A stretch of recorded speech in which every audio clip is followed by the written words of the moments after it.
Subhanallah. Subhanallah, subhanallah, walhamdulillah, wa la ilaha illallah, wallahu akbar. Subhanallah, walhamdulillah, wa la ilaha illallah, wallahu akbar. Cubaan suara. Sahabat-sahabat semua, jelas tak suara saya? Cubaan suara. Subhanallah, walhamdulillah, wa la ilaha illallah, wallahu akbar.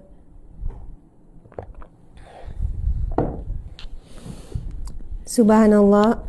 Sahabat-sahabat semua, saya juga sangat rindu. Sangat rindu, betul. Masya Allah. Betul, alhamdulillah, subhanallah. Jelas ya. Sahabat-sahabat yang dirahmati Allah sekalian.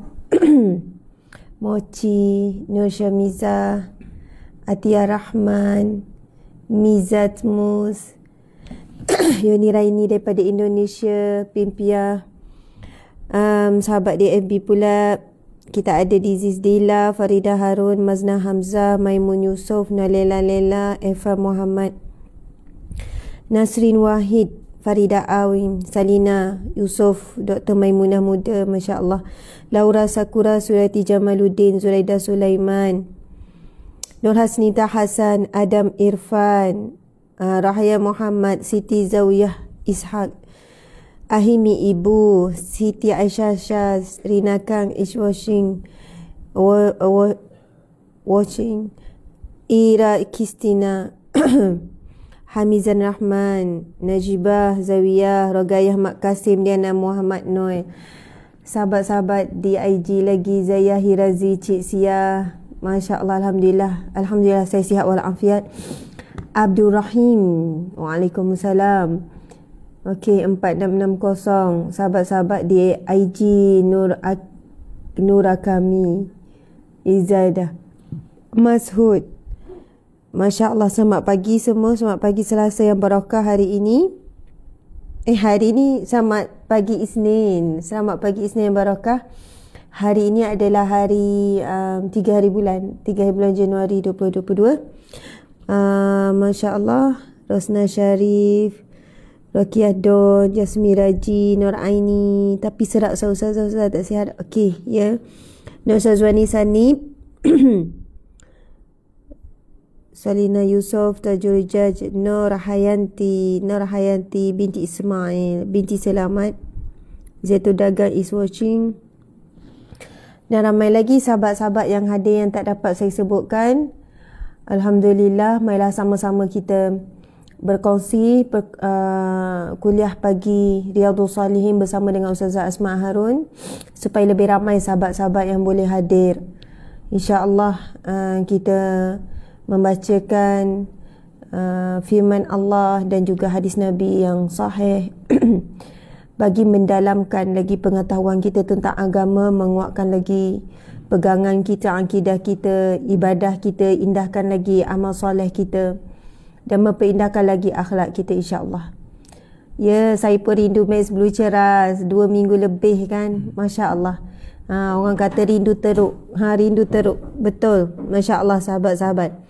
Dan sebab rindu yang terbina ni, Masya Allah, mudah-mudahan ia membuahkan satu perasaan kasih sayang kerana Allah Subhanahu Wa Taala, kerana nilai mereka yang berkasih sayang kerana Allah Subhanahu Wa Taala boleh menjadi asbab kita berada di bawah naungan Allah Subhanahu Wa Taala.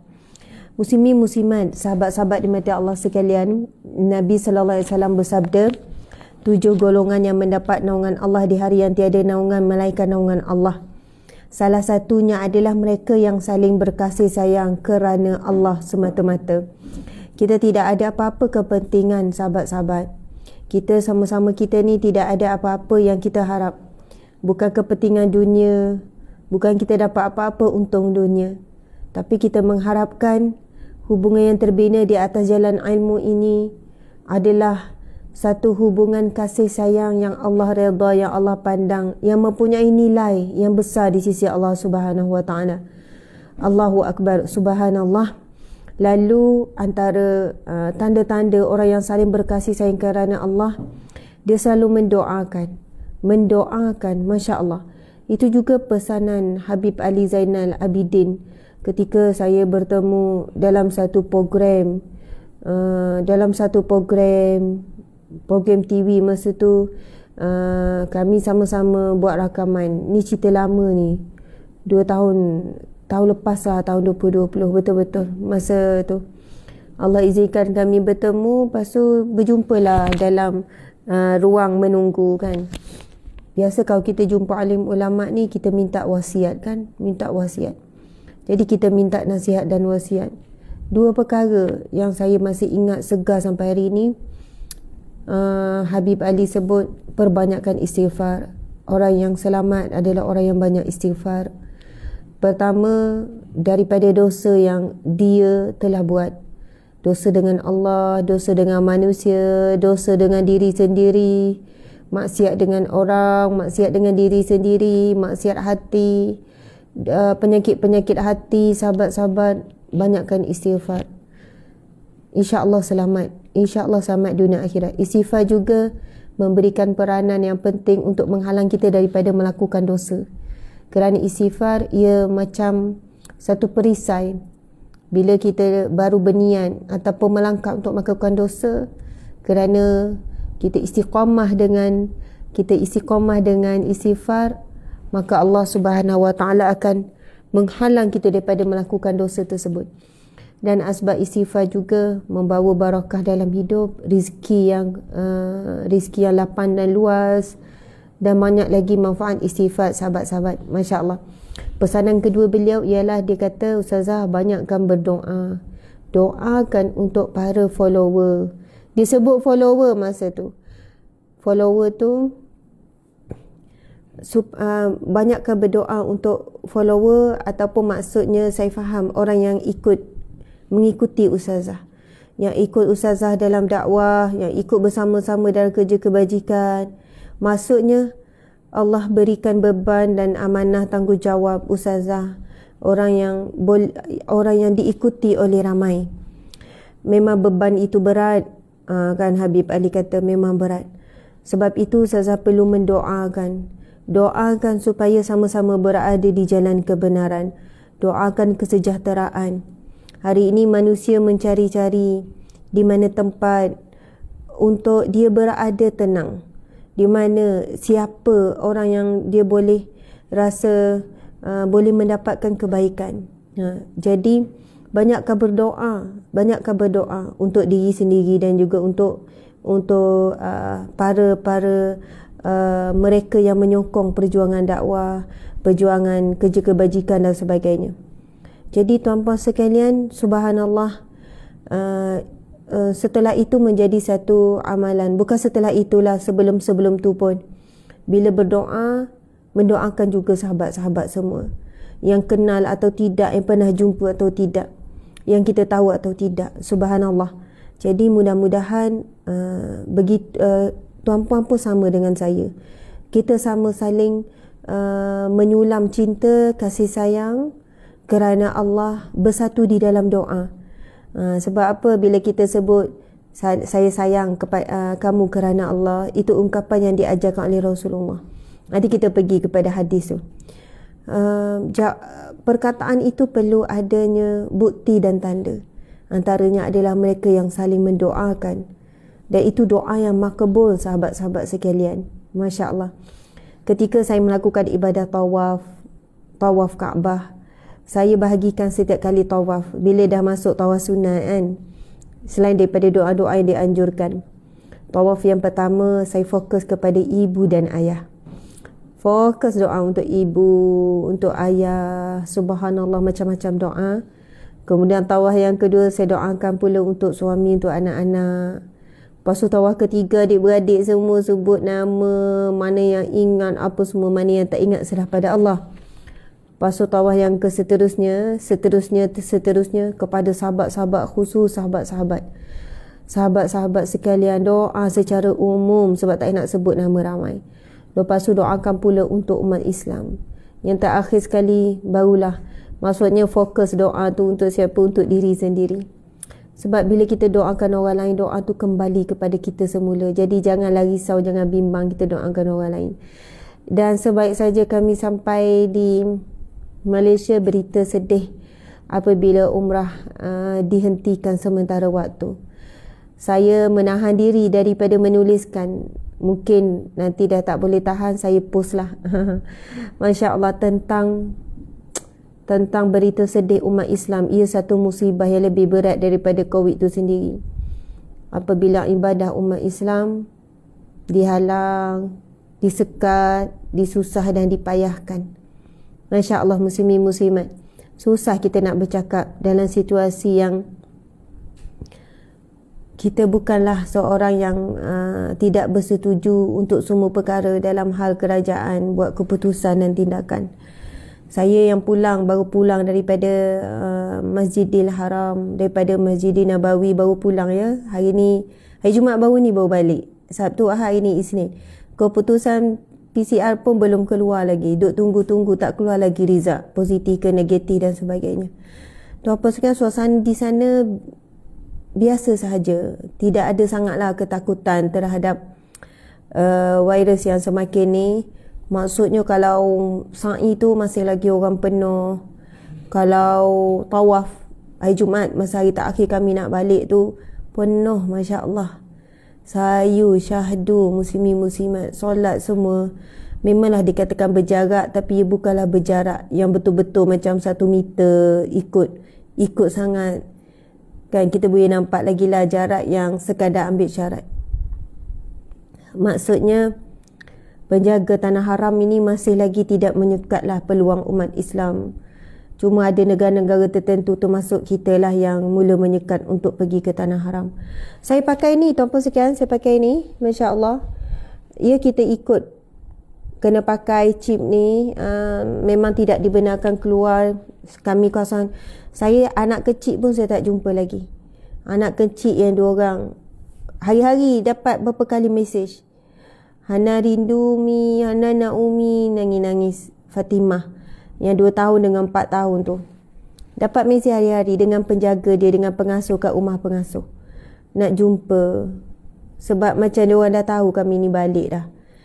Subhanallah, sebab kuarantin kan, dengan anak-anak dalam rumah ni pun memang kita tak jumpa. Kita memang betul-betul jagalah.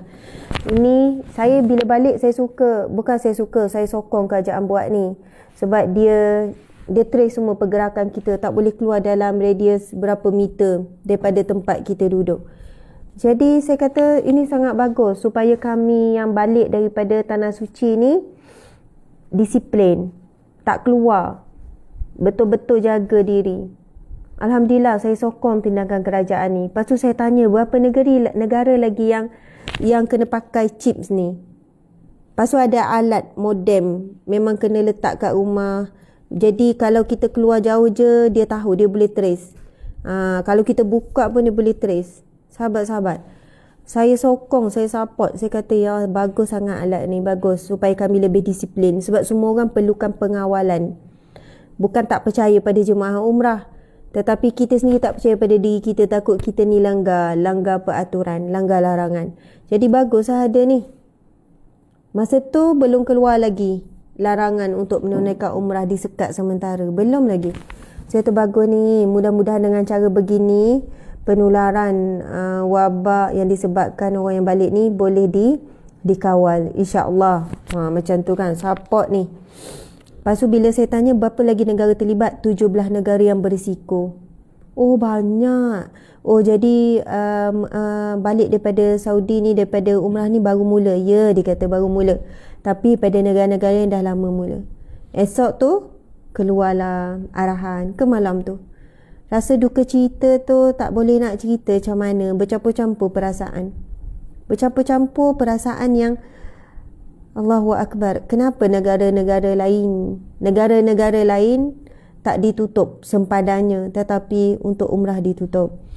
Ialah hujah didatangkan dengan jumlah yang tinggi daripada sana. Okey, yang paling tinggi daripada Mekah. Tengok pula jumlah yang pergi ke Mekah berapa. Semua perbandingan kena buat secara adil. Berapa orang, betapa tinggi dan jumlah ramainya. Umat Islam sangat rindukan 2 tanah suci. Tuan-puan sekalian, baru nak ada sinar bagi pengusaha-pengusaha umrah melakukan ibadah umrah.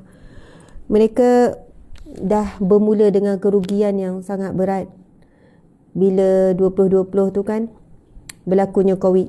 Jadi sinar baru bila mula ni, Masya Allah, saya boleh tengok bagaimana semangatnya syarikat-syarikat yang menguruskan umrah. Tuan-puan sekalian, bila saya terlibat dengan pengusaha umrah, baru saya tahu sebenarnya untung tak besar sangat pun. Mereka buat, Allahu Akbar, adalah untuk memudahkan umat Islam menunaikan umrah, menyantuni jemaah, menjaga kebajikan, menguruskan, memberikan layanan yang terbaik. Ia bukan satu perkara yang dibuat kerana keuntungan dunia semata-mata. Kalau kerana dunia, tak kuat tuan-puan sekalian nak jadi mutawif, nak dimutawifah, menyantuni jemaah yang pelbagai umur, pelbagai latar belakang, penyakit dan sebagainya. Dan bila dibatalkan tu, tuan-puan sekalian, flight tiket mungkin boleh ubah sebab saya terlibat secara langsung dah sekarang ni, tapi hotel yang telah ditempah tidak boleh dibatalkan. Itu di antara kerugian besar yang baru nak mula dengan kerugian juga. Dah rugi besar dah tahun 2020 dulu. Tuan-puan dimati Allah sekalian, kita faham tentang segala aspek langkah keselamatan itu ini. Sebab itu saya sendiri buat, ambil vaksin sampai booster, cuba patuhi dan sebagainya. Masya Allah, Allahu Akbar. Dan baru saja bermula dengan trackers ni kan. Jadi saya bayangkan, biarlah tengok percubaan tracker ni dulu, berkesan ke tidak, mengurangkan. Dan tuan-puan sekalian, berapa orang sahabat-sahabat yang saya berhubung, bukan seorang dua, ramai yang balik positif. Mereka sihat walafiat, cuma ada gejala sikit yang ringan saja, sihat walafiat. Dan sebahagian daripada kita baca Omicron yang macam ditakuti sangat ni, dia lebih ringan, dia tidak seberat COVID dan sebagainya. Muslimin-muslimat mati Allah sekalian, maaf ya, mukadimah ni bermula dengan luahan perasaan. Luahan perasaan sikit. Sebab kita ni kan patut mula pukul 7.30. Sekarang pukul berapa ya? Oh, dah 7.40. Jadi kita kena mulalah kuliah kita sebab lama ustazah tak ni kan. Masya Allah. Jadi terima kasih pada semua yang hadir. Masya Allah. Saya bagi salam lagi sekali. A'udzubillah minasyaitanirrajim. Bismillahirrahmanirrahim. Assalamualaikum warahmatullahi wabarakatuh. Masya Allah, Alhamdulillah. Muslimin muslimat dimati Allah sekalian, moga tuan-puan sehat walafiat, kuat, semangat. Masya Allah.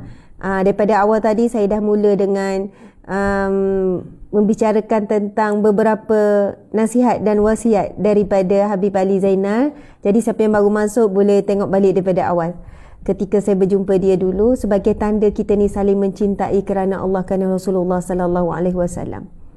Ya, saya juga sangat merindukan sahabat, rindu yang rindu yang dalam, yang tulus, diiringi dengan doa. Masya Allah, Alhamdulillah. Jadi seperti biasa, kuliah Riyadhus Salihin kita mulakan dengan bacaan Al-Fatihah, kemudian baca surah apa? Surah Al-Kahfi 10 ayat awal 10 ayat akhir, kemudian Asmaul Husna. Masya Allah. Semua bersedia tak ni? Boleh buka Al-Quran semua? Semua dah bersedia belum? Harap sahabat-sahabat bersedia. Malam tadi saya baca buku ni tuan-puan sekalian. Mungkin kena tengok terbalik. Siapa boleh baca? Siapa boleh baca? Cuba tulis. Siapa boleh baca walaupun tulisan terbalik? Cuba tulis.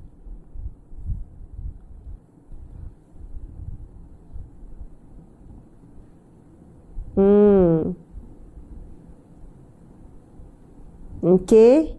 Okey, semua dah bersedia untuk baca Al-Quran. Sedia-sedia, okey. Siapa boleh baca tajuk ni?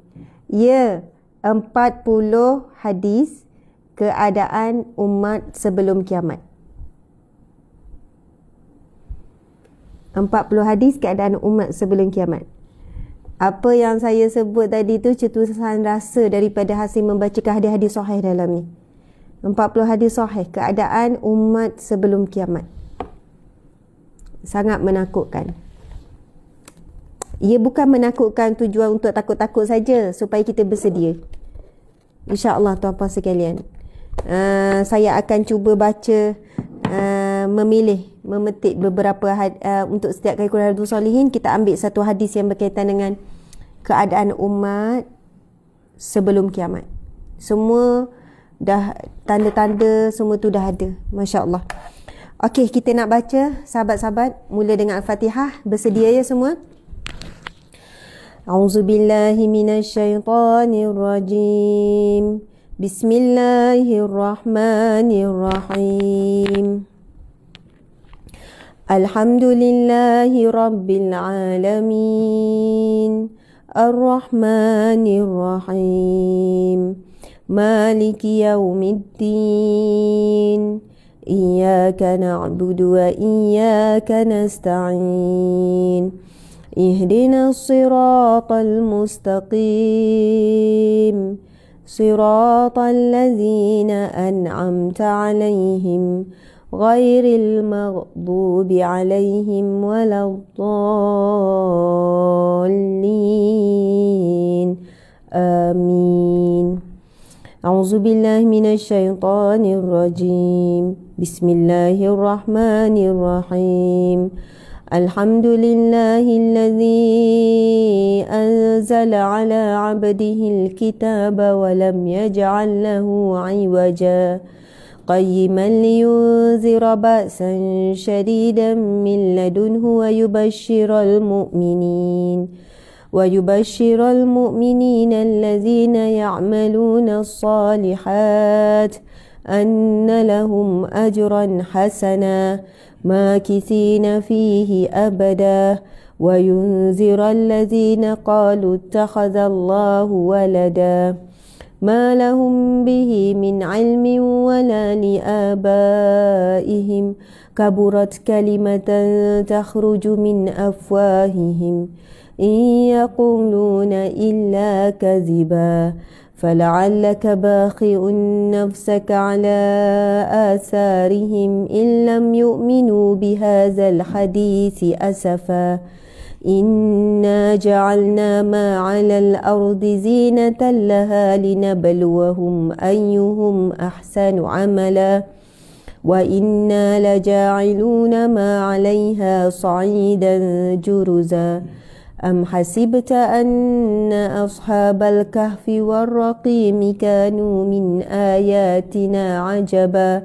إذ أوى الفتية إلى الكهف فقالوا ربنا آتنا من لدنك رحمة وهيئ لنا من أمرنا رشدا. أعوذ بالله من الشيطان الرجيم.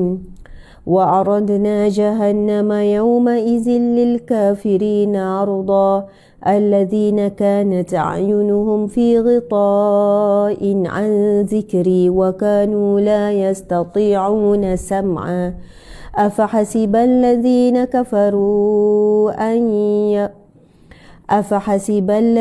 كفروا أن يتخذوا عبادي من دوني أولياء إنا أعتدنا جهنم للكافرين نزلا قل هل ننبئكم بالأخسرين أعمالا الذين ضل سعيهم في الحياة الدنيا وهم يحسبون أنهم يحسنون صنعا أولئك الذين كفروا بآيات ربهم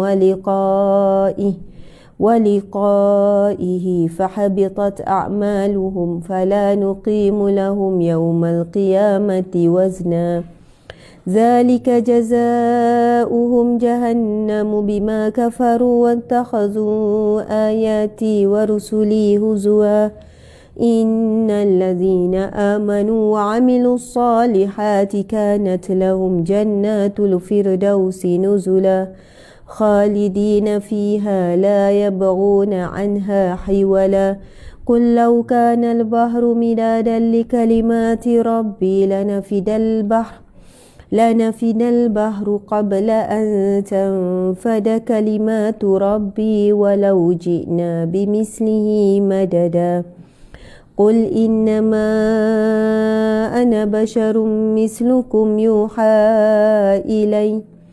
يوحى إلي أنما إلهكم إله واحد فمن كان يرجو لقاء ربه فليعمل عملا صالحا ولا يشرك بعبادة ربه أحدا صدق الله العظيم.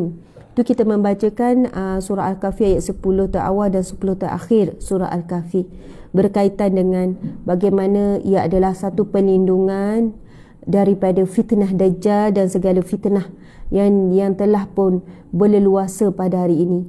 Mudah-mudahan dengan ikhtiar itu Allah memberikan kita pembeza di antara jalan benar dan jalan yang batil, pembeza antara dosa dan pahala yang hari ini saling bercampur, kan, kebenaran dan juga kebaikan dan juga kejahatan yang saling bercampur pada hari ini. Jadi itu disebutkan dalam hadis yang sahih, dan insya-Allah nanti saya tuliskan semula sekali lagi doa untuk kita selamat daripada fitnah kubur, fitnah azab api neraka. Fitnah ni maksud ujian. Fitnah ada ujian daripada Dajjal dan juga fitnah daripada kehidupan dan juga kematian. Masya Allah, berdasarkan hadis yang sahih.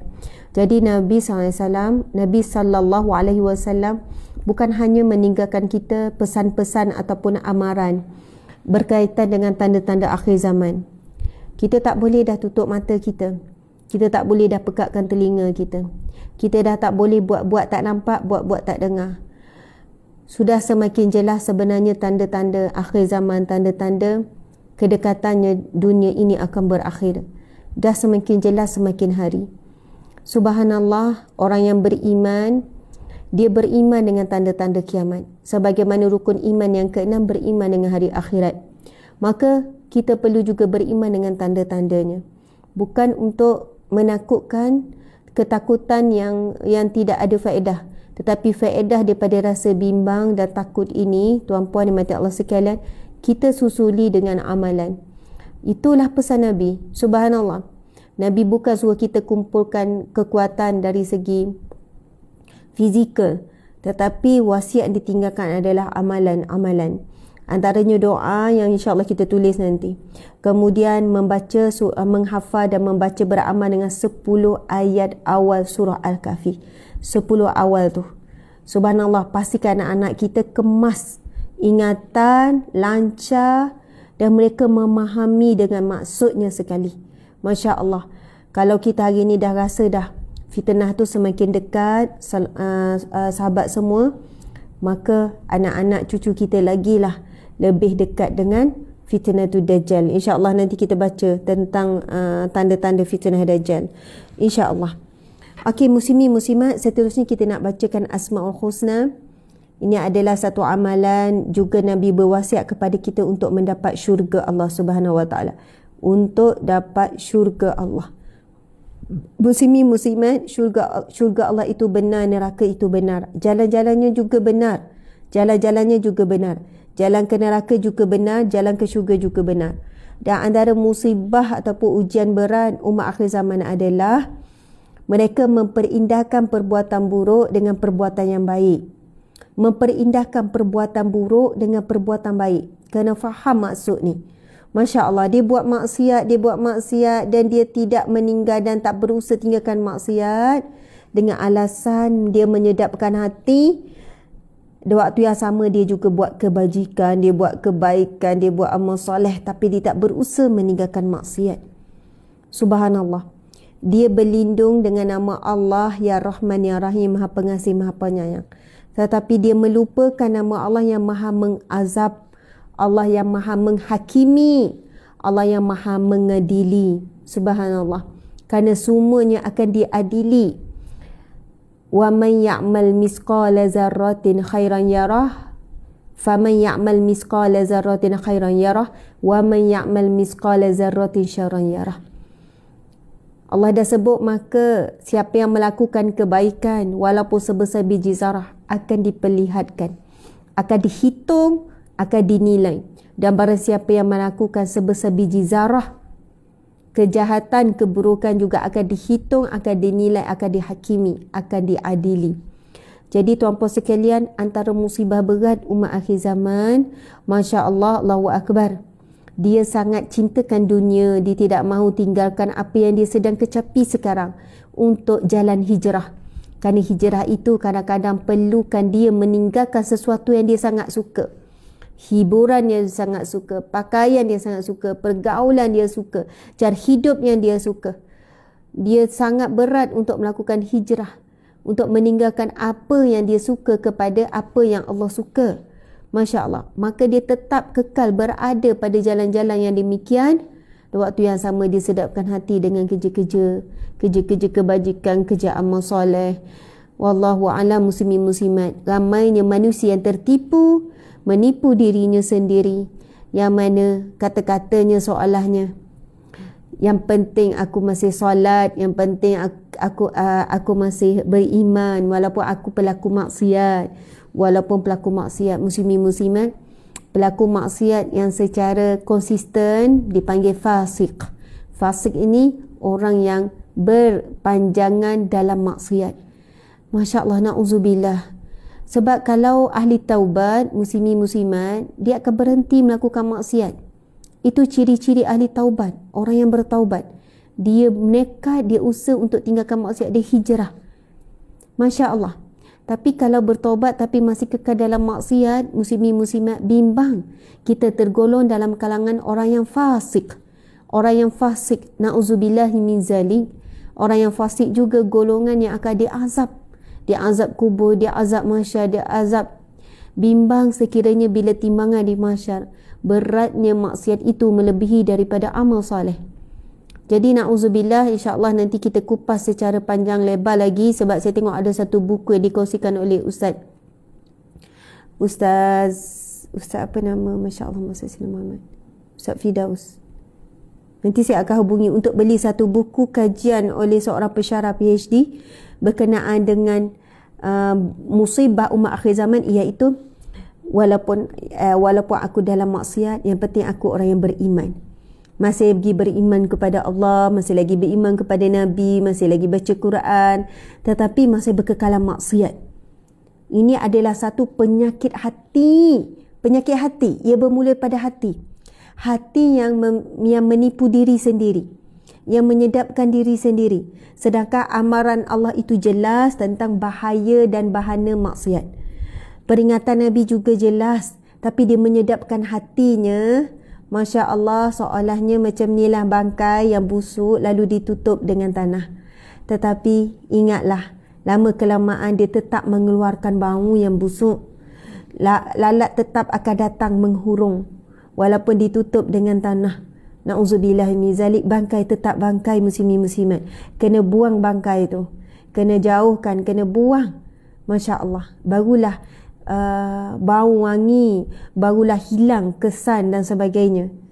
InsyaAllah, Allahu Akbar. Okey sahabat-sahabat semua, kita bacakan Asma'ul Husna ya. A'udzubillahi minasyaitanirrajim. Bismillahirrahmanirrahim. Nas'aluka ya man huwallahu allazi la ilaha illa huwa rahmanur rahim.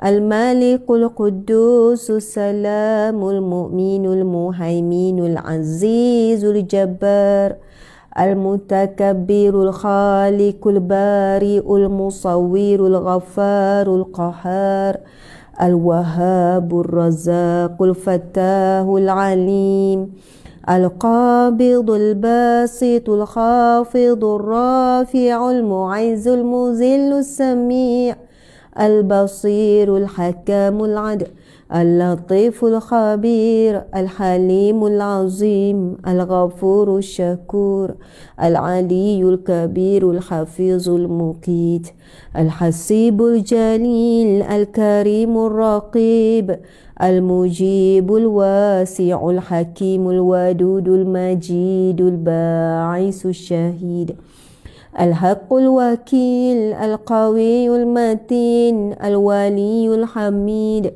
المحصي المبدئ المعيد المحيي المميت الحي القيوم الواجد الماجد الواحد الأحد الصمد القادر المقتدر المقدم المؤخر الأول الآخر الظاهر الباطن الوالي المتعالي البر التواب المنتقم العفو الرؤوف المالك الملك ذو الجلال والإكرام المقسط الجامع الغني المغني المانع الضار النافع النور الهادي البديع الباقي الوارث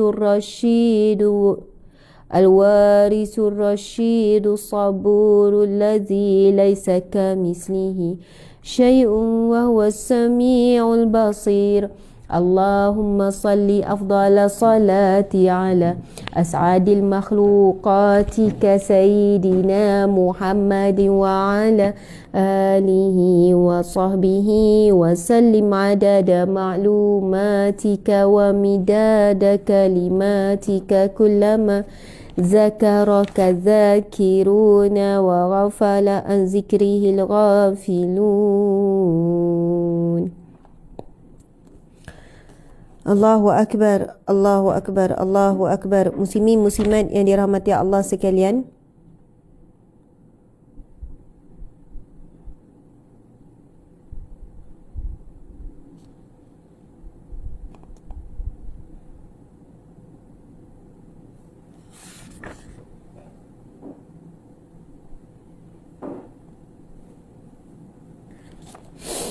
Allahu Akbar. Muslimin muslimat yang dihormati, cuba kita perhatikan nama Allah Asmaul Husna. Yang kita baca salah satunya adalah Al-Muntaqim. Al-Muntaqim, Al-Muntaqim. Masya Allah.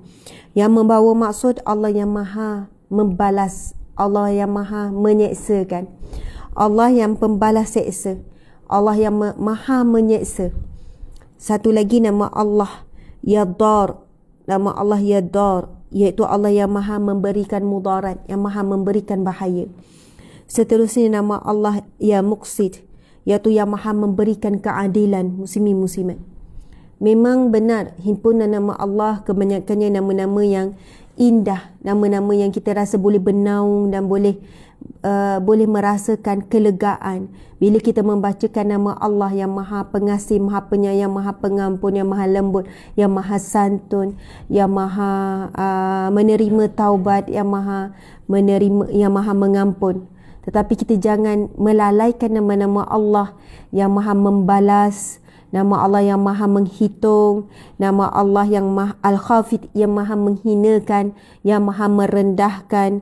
Kemudian Allah Ya Qabid, yang maha menyempitkan dada manusia, menyempitkan rezeki manusia, menyempitkan kehidupan manusia. Subhanallah.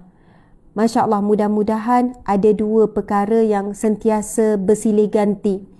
Mengharap kepada Allah dan juga takut kepada Allah Subhanahu wa taala. Al-khauf, takut, ar-raja, kita mengharap kepada Allah. Supaya kita ini tidak hanya sekadar terbuai dengan sifat-sifat Allah yang kita rasa kita akan selamat daripada neraka. Sedangkan di sana adanya sifat-sifat Allah yang lain yang memberikan kepada kita peringatan agar kita ini muslimin muslimat tidak lalai dan tidak terleka dengan keindahan-keindahan buayan-buayan gambaran syurga. Dan kita kena juga sebut tentang ketakutan yang kita tak suka ingat dan kita tak sebut, iaitu api neraka Allah Subhanahu wa taala. Allahu Akbar. Alhamdulillah. Muslimin muslimat dimati Allah sekalian, masya-Allah. Izinkan saya sebelum kita baca kitab kita nak baca satu hadis Nabi sallallahu alaihi wasallam. Hadis yang ke-26 dalam buku ni, 40 hadis keadaan umat sebelum kiamat ni. Hadis yang ke-26. Tak apa ya, saya pilih hadis yang ke-26 dulu. Iaitu Islam akan lusuh seperti corak pada pakaian. Islam akan lusuh seperti corak pada pakaian. Muka surat 153. Muka surat 153. Okey. Muslimin muslimat, ia adalah hadis riwayat Hakim, hadis sahih riwayat Hakim. Panjang hadis ni, jadi saya baca terus terjemahan. Cuba kita perhatikan ya. Ini adalah gambaran umat sebelum kiamat. 40 hadis keadaan umat sebelum kiamat. Okey, maksudnya panjang telah diberitahu kepadaku, Abu Bakar Muhammad bin Abdullah bin Ahmad Al-Hafiz telah menceritakan kepada kami, datukku telah diceritakan kepada kami, Abu Quraib telah memberitakan kepada kami, Abu Muawiyah daripada Abi Malik Al-Ashja'i daripada Ribi' daripada Huzaifah radhiyallahu anhu berkata, Rasulullah sallallahu alaihi wasallam bersabda, Islam akan luntur, akan lusuh seperti lusuhnya corak warna-warni pakaian bila ia telah lama dipakai. Kita ada tak pakaian yang lama, yang ada corak? Kita dah pakai 2 tahun, 4 tahun, 5 tahun, lama-lama corak itu semakin lusuh. Begitulah perumpamaan yang Nabi berikan gambaran tentang umat akhir zaman. Bagaimana keadaan Islam itu pada akhir zaman. Subhanallah. Sehingga sampai suatu masa nanti, orang sudah tidak mengerti, tidak faham apa yang dimaksudkan dengan puasa, apa yang dimaksudkan dengan sembahyang, dan apa yang dimaksudkan dengan nusuk, iaitu ibadah, dan apa yang dimaksudkan dengan sedekah. Dan Al-Quran akan dihilangkan kesemuanya pada satu malam sahaja. Na'udzubillah min zalik. Ini hadis yang sahih, sahabat-sahabat sekalian. Al-Quran akan dihilangkan kesemuanya pada suatu malam sahaja. Maka pada esok harinya tidak tinggal di permukaan bumi daripadanya walaupun hanya 1 ayat. Maka yang tinggal hanya beberapa kelompok daripada manusia, antaranya orang tua, lelaki dan perempuan. Mereka hanya mampu berkata, kami sempat menemui nenek moyang kami yang memperkatakan kalimah La ilaha illallah. Lalu kami pun mengatakannya juga. Maka berkata silah perawi hadis daripada Huzaifah, apa yang dapat dibuat oleh La ilaha illallah terhadap mereka, sedangkan mereka sudah tidak memahami apa yang dimaksudkan dengan sembahyang, dengan puasa, dengan ibadah dan juga dengan sedekah. Maka Huzaifah memalingkan muka daripadanya Silah yang bertanya. Kemudian Silah mengulangi pertanyaan itu 3 kali. Pertanyaan apa? Apakah yang dapat dibuat dengan kalimah La ilaha illallah? Maka Huzaifah memalingkan mukanya setiap kali pertanyaan Silah itu. Kemudian Silah bertanya lagi hingga akhirnya Huzaifah menjawab, kalimah itu dapat menyelamatkan mereka daripada api neraka. Huzaifah memperkatakan ataupun mengulangi jawapan itu sebanyak 3 kali. Muslimin muslimat di mata Allah sekalian, sekali lagi kita ulang maksud daripada hadis Nabi ini. Akan satu masa nanti Allah akan menghilangkan Al-Quran pada satu malam saja, sehingga keesokan hari itu tidak ada siapa yang menyebutkan lagi Al-Quran, tidak ada yang membacakan Al-Quran. Seolahnya manusia tidak mengenal, manusia mula tidak memahami apa itu solat, tak faham. Apa itu puasa, tak faham. Apa itu ibadah-ibadah, apa itu sedekah. 4 perkara ini manusia mula tidak faham. Bahkan tinggallah beberapa manusia, kelompok-kelompok manusia yang bercakap, sesungguhnya kami pernah mendengar nenek moyang kami menyebut kalimah La ilaha illallah. Lalu kami pun ulang je balik. Tanpa mereka memahami apa itu La ilaha illallah. Itulah kalimah yang terakhir yang akan tinggal di muka bumi ini, iaitu kalimah La ilaha illallah. Dan saat kalimah ini disebut, mereka yang menyebutkan kalimah ini tidak memahami sedikit pun kalimah La ilaha illallah. Mereka hanya menyebut, sesungguhnya kami pernah mendengar nenek moyang kami menyebut kalimah La ilaha illallah, maka kami pun menyebutkan kalimah La ilaha illallah. Allahu Akbar. Lalu Silah ni, perawi hadis daripada Huzaifah ni, dia bertanya, apa yang dapat daripada kalimah La ilaha illallah? Apa yang dapat daripada kalimah ni? Masya Allah. 3 kali dia jawab. Akhirnya Huzaifah, sahabat Nabi ini, menjawab, kalimah itu dapat menyelamatkan mereka daripada api neraka. Muslimin muslimat di mata Allah sekalian, buka mata kita, tengok apa yang berlaku di Riyadh. jarak lebih kurang 8 jam perjalanan daripada Mekah dan Madinah. Sebuah kota Riyadh yang dekat tak jauh daripada kota Madinah. Pada hari ini di kota Madinah, di kota Mekah, ibadah umat Islam dijarak, dihalang dengan pelbagai SOP. Tetapi di tanah Arab yang sama, di tanah yang sama, di Arab Saudi, sama-sama Arab Saudi ni sahabat sekalian, masih lagi berlangsung konsert demi konsert yang manusia berhimpit. Dan dalam minggu lepas kita menyaksikan ada satu konsert yang sangat dahsyat dilakukan. Memang tak putus-putus. Mereka ni jemput artis peringkat antarabangsa buat persembahan. Saya nak sebut nama, ialah tengoklah sendiri tuan-puan sekalian siapa yang mengikuti perkembangan apa yang berlaku. Dan memang benar muslimin-muslimat, bila kita pergi ke tanah suci, memang kita menyucikan hati kita daripada apa? Penyakit hati kita sendiri. Menyucikan hati kita dengan melihat tanda-tanda berlakunya kiamat sangat jelas di tanah suci, sangat jelas di Haramain, dua tanah suci ini, sangat jelas di Arab Saudi, sangat jelas. Bila kita pergi tu, kita tengok bagaimana pakaian wanita-wanita Arab yang di kota Madinah dan di kota Mekah sendiri. Bila kita keluar, bila kita tengok bagaimana mereka berpenampilan yang memakai tudung, kemudian rambut bonjol-bonjol tu dah semakin banyak, pakai tudung, pakai niqab tetapi seksi, menampakkan dada. Allahu Akbar. Ini bukan nak mengutuk dan menghina ahli Madinah dan ahli Mekah. Subhanallah muslimin muslimat, tentang kerosakan jazirah Arab, tanah Arab ini memang Nabi SAW sebut dalam hadisnya yang jelas dalam kitab ni, dalam buku ni pun ada. Bagaimana Nabi kata kerosakan yang bermula daripada tanah Arab, muslimin muslimat. Allahu Akbar, Masya Allah. Tuan-puan kalau tengok ada konsert yang berlaku dalam minggu-minggu lepas, sebenarnya apa bulan dah konsert Riyadh ni, na'udzubillah, ini di tanah Arab Saudi ni muslimin muslimat, orang yang sama yang menjaga tanah suci ni. Ada satu konsert dalam minggu lepas, background kalimah La ilaha illallah Muhammadur Rasulullah. Background konsert, background pentas, yang pentas itu tempat artis berjoget, menari, membesarkan syaitan, membesarkan maksiat, membesarkan hiburan, artis-artis yang berpakaian tapi telanjang, yang dijemput daripada pelbagai negara, yang menjadi tempat Allahu Akbar. Tetapi background ditulis La ilaha illallah Muhammadur Rasulullah.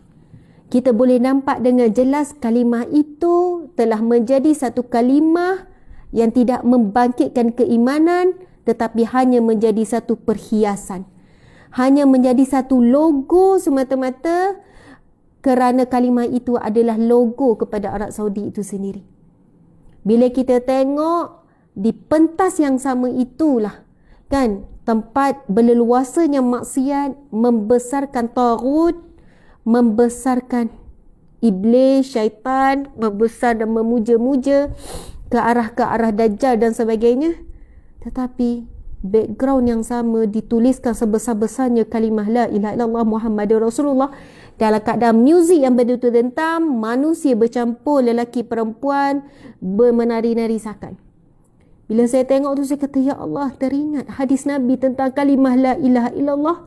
Sampai satu saat nanti manusia menyebutkan kalimah itu tanpa memahami apakah yang dimaksudkan dan tuntutan daripada kalimah La ilaha illallah. Allahu Akbar. Perkara tu dah nampak jelas pada hari ini. Dan ia bukan menjadi ayat kita getting better. Bukan akan jadi semakin baik. Bukan akan menjadi semakin nanti akan semuanya akan diatasi, maksiat akan makin kurang. Ia akan semakin dahsyat, semakin dahsyat, semakin dahsyat.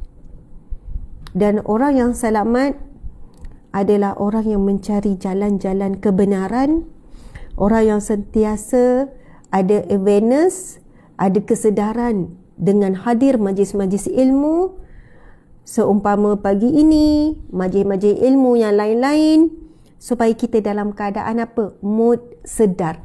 Mood sedar. Sedar apa yang sedang berlaku. Sebab ramai yang tidak sedar. Ramai yang nampak tetapi mata hatinya buta. Ramai yang mendengar tetapi tuli. Tuli. Ini disebut di dalam Al-Quran. Bagaimana manusia itu bukannya buta, Allah kata, tapi yang buta adalah hatinya. Sehingga tidak boleh melihat kebenaran. Memang benarlah tuan-puan sekalian, ada kelompok yang menafikan tanda-tanda kiamat. Di kalangan umat Islam sendiri, muslimin-muslimat, digambarkan semua perkara dikaitkan dengan fenomena alam, semua dikaitkan dengan teknologi, semua dikaitkan dengan perkara selain daripada tanda-tanda kiamat. Menafikan tanda-tanda kiamat.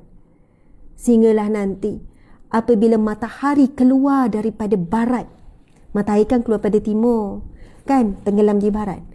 Tetapi walaupun satu hari nanti matahari dah keluar daripada barat sekalipun, manusia yang menafikan tentang tanda kiamat masih lagi mengeluarkan perkataan, ini fenomena alam luar biasa. Masih lagi mengambil gambar dan sebagainya.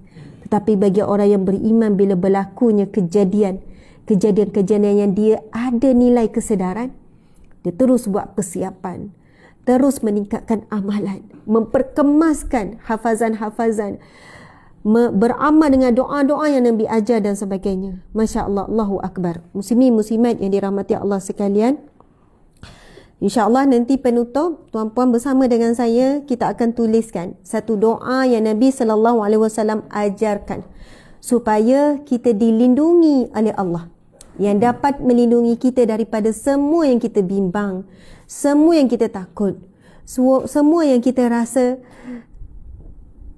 tak tahu dah apa yang akan berlaku ni. Allah Subhanahu Wa Taala sahaja yang boleh menyelamatkan kita daripada semua ini, zuriat keturunan kita. Sebab itu Nabi mengajarkan doa ini supaya dibaca ketika dalam solat sebelum kita memberi salam. Dalam solat sebelum kita beri salam. Waktu yang sangat penting, insya-Allah.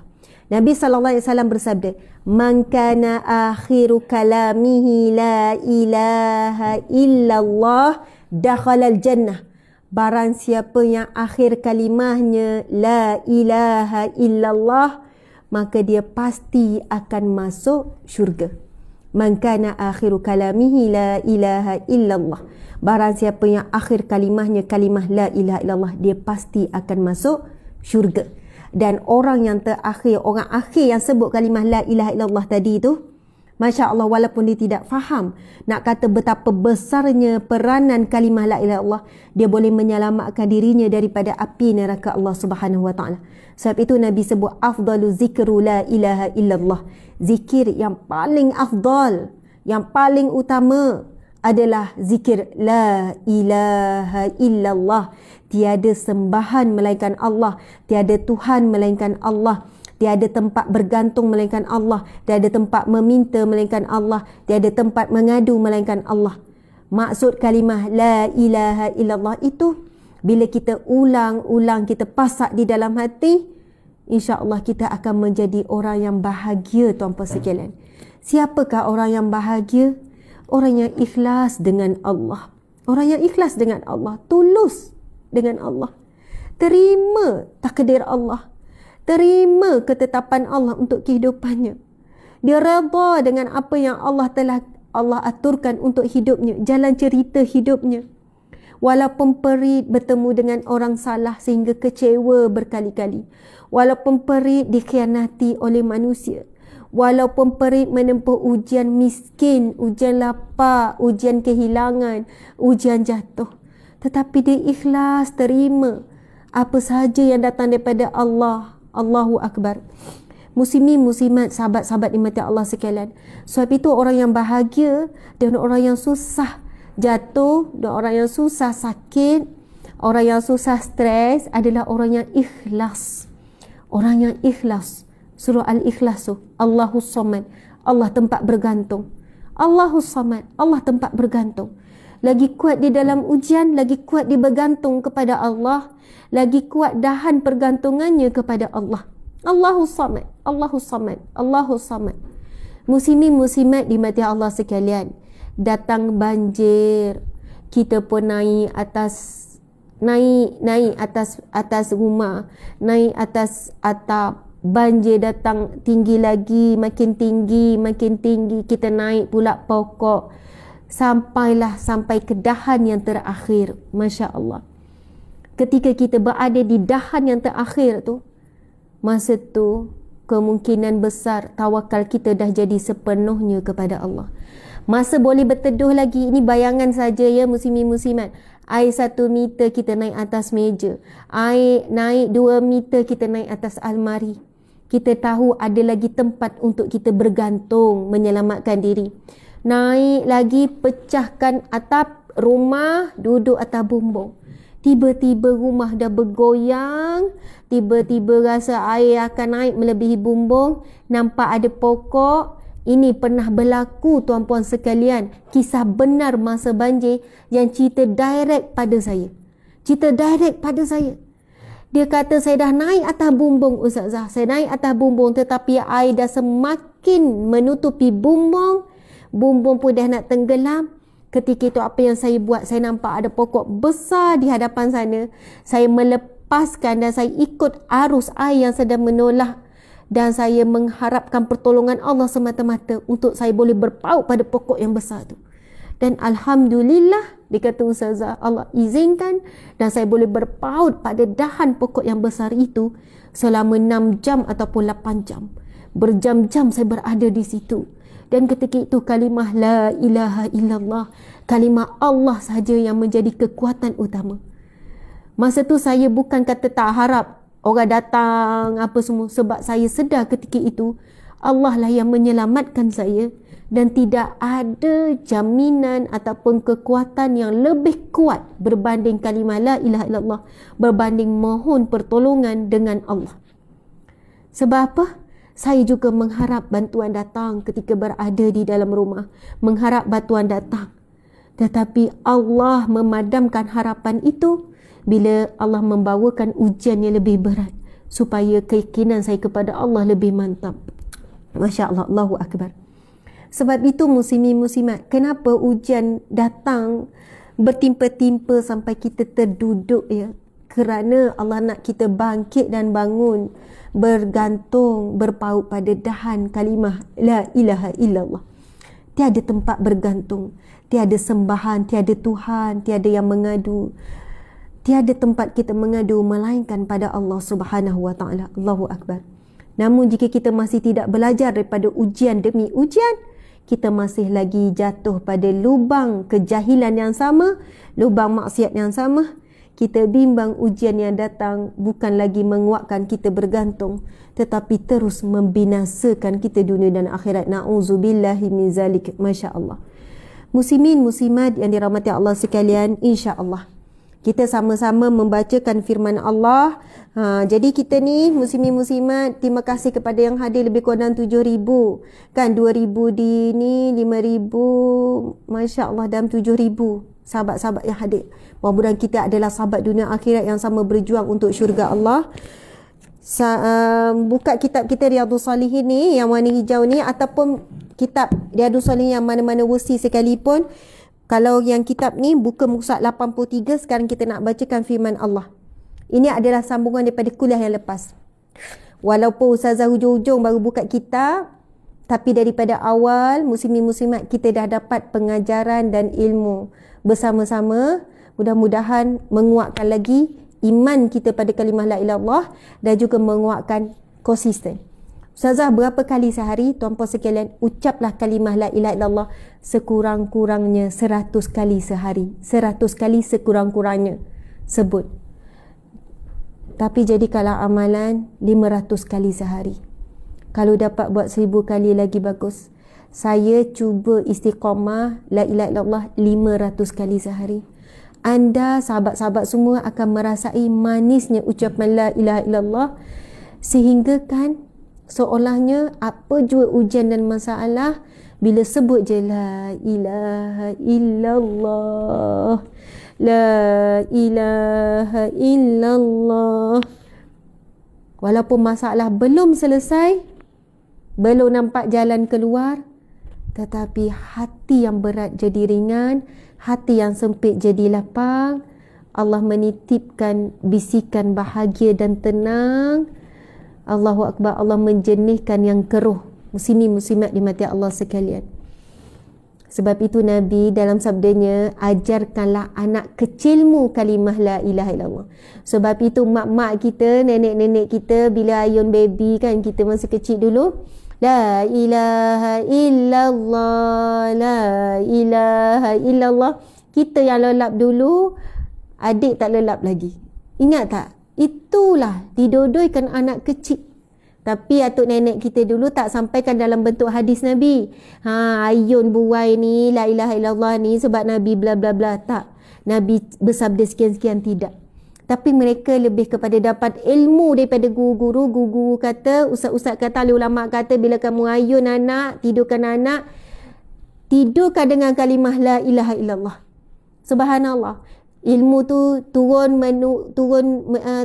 menurun melalui amalan yang dilihat. Saya ingat daripada kecil memang itulah. Tapi hari ini kita mula menerima pendidikan daripada barat. Masya Allah. Sebelum tidur buat begini kan.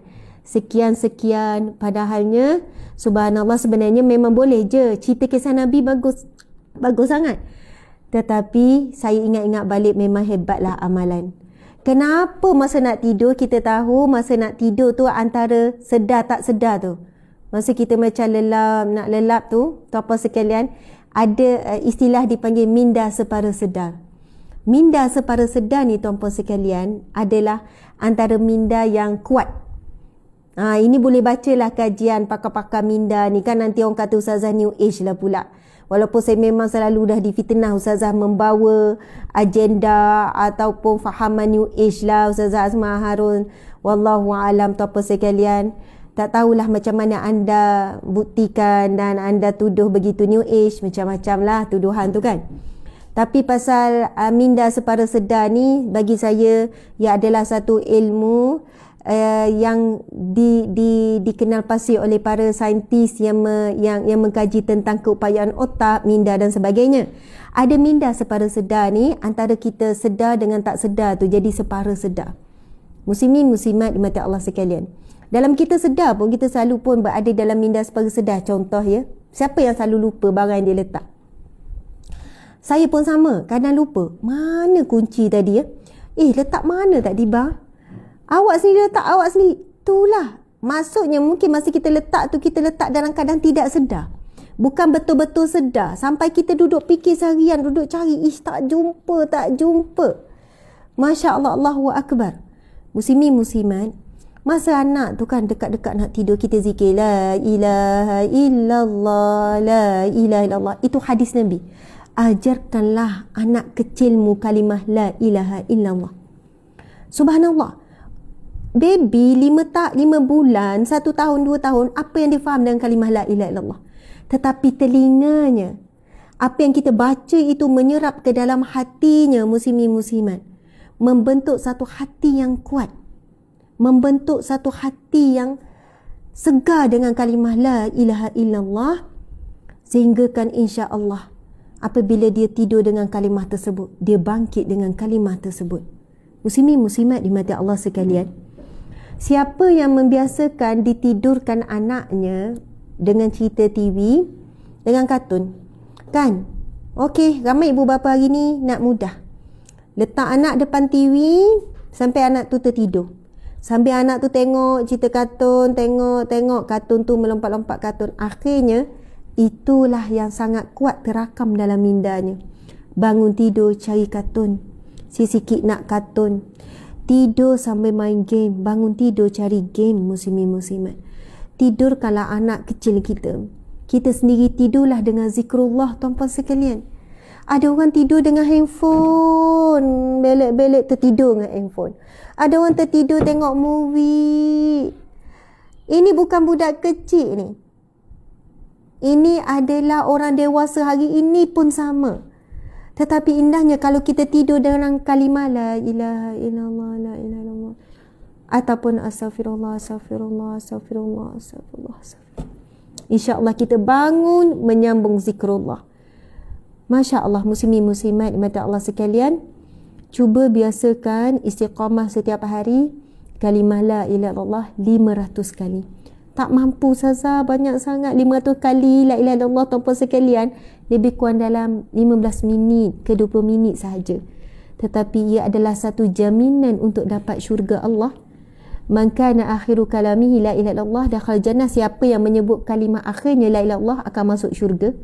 Kalau saat hidup kita tak sebut kalimah la ilaha illallah sebanyaknya, agak mustahil untuk saat akhir kematian kita nak sebut la ilaha illallah. Masa sehat elok ni tak sebut la ilaha illallah. Adakah kita rasa saat sakaratul maut, saat sakit yang paling dahsyat, kesakitan yang paling dahsyat, dan itu adalah saat yang paling kita takut dalam hidup kita. Siapa yang takut bankrupt, ada yang takut ular, ada yang takut lipas, ada takut hantu, ada yang takut sekian-sekian. Tidak akan boleh menyamai seluruh ketakutan itu jika dihimpunkan dengan ketakutan kita menghadapi kematian kita. Saat kita tahu malaikat maut telah menghampiri, saat kita tahu nyawa kita dah mula di hujung-hujung nyawa, itulah saat yang paling kita takut. Kita mula menggambarkan bagaimana kehidupan di bawah tanah. Kita mula menggambarkan bagaimana kehidupan setelah mati. Bagaimana nak menjawab persoalan munkar dan nakir. Bagaimana nak melalui proses seorang diri. Kita hidup di dunia ini, kita ada ramai. Kita ada kawan-kawan yang ramai, ada suami, ada anak, ada ibu ayah ada. Tetapi kita tahu kita bakal berpindah ke alam yang kita benar-benar seorang diri berhadapan dengan Allah. Itu saat yang paling kita takut. Saat sekarang dalam keadaan senang, tenang, dalam keadaan tidak ada halangan untuk ucap la ilaha illallah. Kalau kita juga melalaikan kalimah tersebut, bagaimana saat yang sangat genting kita boleh sebut la ilaha illallah. Sebab itu tuan-puan sekalian, cubalah istiqamah beramal. InsyaAllah saya juga nak cuba tuan-puan sekalian istiqamah. Hanya orang yang istiqamah dengan zikrullah, dia pilihlah zikir la ilaha illallah ke apa-apa zikir, astaghfirullah. Hanya istiqamah yang akan merasai kemanisan. Kemanisan sesuatu ibadah, sesuatu amalan hanya akan dinikmati oleh mereka yang istiqamah. Orang yang buat sehari, buat 2 hari, buat 3 hari, buat. Ustazah, macam mana ciri-ciri istiqamah? Sebulan ada 30 hari kan? Kalau dia mampu buat lebih 20 hari dalam sebulan, maksudnya majoriti. Kalau separuh 15-15, bukan majoriti. Kita kata 20 hari ke atas, semua dia dapat buat 500 kali sehari. InsyaAllah itu ciri-ciri istiqamah. Tapi kalau buat seminggu, tinggal seminggu, tak. Anda tidak akan rasa lagi kemanisan dan kekuatan berakarnya kalimah la ilaha illallah di dalam hati.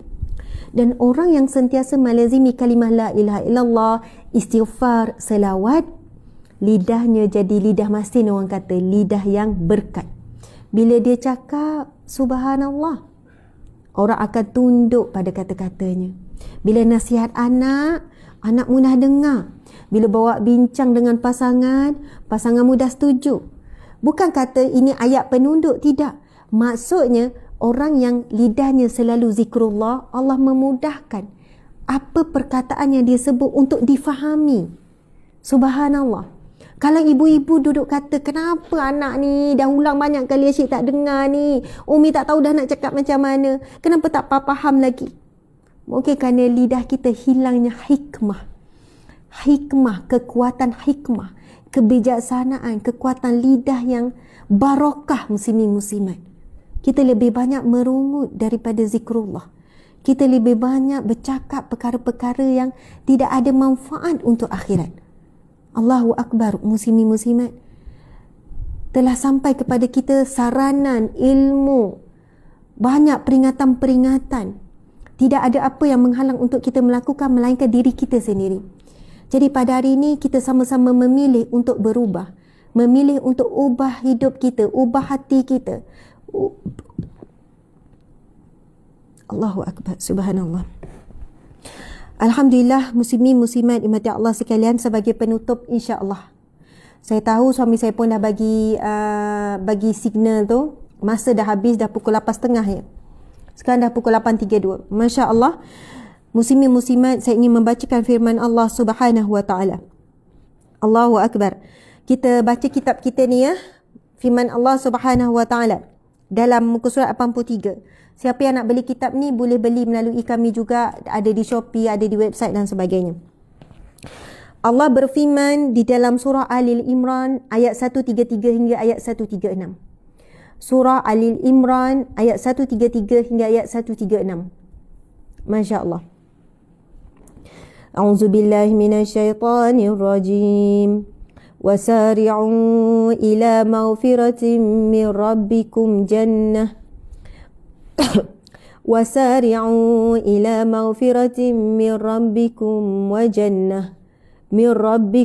وجنة أرضها السماوات والأرض أعدت للمتقين الذين ينفقون في السراء والضراء والكاظمين الغيظ والعافين عن الناس والله يحب المحسنين والذين إذا فعلوا فاحشة أو ظلموا أنفسهم ذكروا الله فاستغفروا لذنوبهم ومن يغفر الذنوب إلا الله ولم يصروا على ما فعلوا وهم يعلمون أولئك جزاؤهم مغفرة من ربهم وجنات تجري من تحتها الأنهار خالدين فيها ونعم أجر العالمين. Sadaqallahul Azim, yang bermaksud, dan bersegeralah kamu mencari ampunan daripada Rabbmu dan mendapatkan syurga yang luasnya seluas langit dan bumi yang disediakan bagi orang-orang yang bertakwa, iaitu mereka yang berinfak, yang melakukan sedekah baik di waktu lapang maupun sempit, dan orang yang menahan amarahnya dan memaafkan kesalahan orang lain. Dan Allah mencintai orang yang berbuat kebaikan, dan juga orang-orang yang apabila mengerjakan perbuatan keji ataupun menzalimi dirinya sendiri, lalu dia segera mengingati Allah, lalu dia memohon ampunan atas dosa-dosanya. Dan siapa lagi yang dapat mengampuni dosa-dosa perbuatannya melainkan Allah Subhanahu wa taala. Dan mereka tidak meneruskan perbuatan dosa itu sedang mereka mengetahui. Mereka itu balasannya ialah ampunan daripada Rabb mereka, dan syurga yang di dalamnya mengalir sungai-sungai, sedang mereka kekal di dalamnya, dan itulah sebaik-baik pahala bagi orang-orang yang beramal. Surah Al-Imran ayat 13136. Muslimin muslimat, firman Allah Subhanahu wa taala ini merupakan kalamullah, kata-kata Allah. Terkandung di dalamnya adalah janji Allah bagi mereka yang melakukan beberapa amalan yang disebutkan, adalah syurga yang seluas antara bumi dan langit, dan syurga yang air sungai mengalir di dalamnya. Masya Allah. Kita perhatikan sekali lagi, muslimin muslimat dimati Allah sekalian, tidak ada janji yang lebih kuat, tidak ada janji yang lebih tepat, yang lebih kita yakini melainkan janji daripada Allah Subhanahu wa taala, yang tidak ada keraguan sedikit pun. Tinggal lagi kita sebagai orang yang menerima, orang yang mendengarkan firman Allah ini, untuk berpegang teguh ataupun kita melalaikan daripada apa yang Allah telah sediakan di hadapan kita. Masya Allah. Sekali lagi kita tengok, Nabi Allah Subhanahu wa taala berfirman, dan bersegeralah kamu mencari ampunan daripada Rabbmu dan mendapatkan syurga yang luasnya seluas langit dan bumi yang disediakan bagi orang-orang yang bertakwa. Allah sebut syurga yang seluas antara langit dan bumi. Tuan-puan sekalian, langit tidak pernah boleh dicapai oleh manusia, walaupun manusia akan mencapai satu tahap teknologi yang paling tinggi satu saat nanti. Tidak ada apa-apa alat ataupun teknologi ataupun kapal angkasa yang boleh sampai walaupun ke langit yang pertama. Tidak akan mampu. Semua galaksi Bima Sakti, kita tahu dalam tu ada berjuta-juta bintang, termasuklah bumi ini salah satu bintang kecil. Sampailah akhirnya astronomi apa semua kan menyebutkan bahawasanya bintang-bintang di luar sana yang sebesar bumi dan jauh lebih besar berganda daripada bumi, bukan jumlahnya million, bukan billion, bukan trillion, bukan zillion, tetapi infinity, jumlah yang terlalu banyak. Langit berada di atas semuanya. Tak boleh nak dibayangkan betapa besarnya gambaran syurga bagi orang yang bertakwa, iaitu seluas langit dan bumi yang disediakan bagi orang yang bertakwa.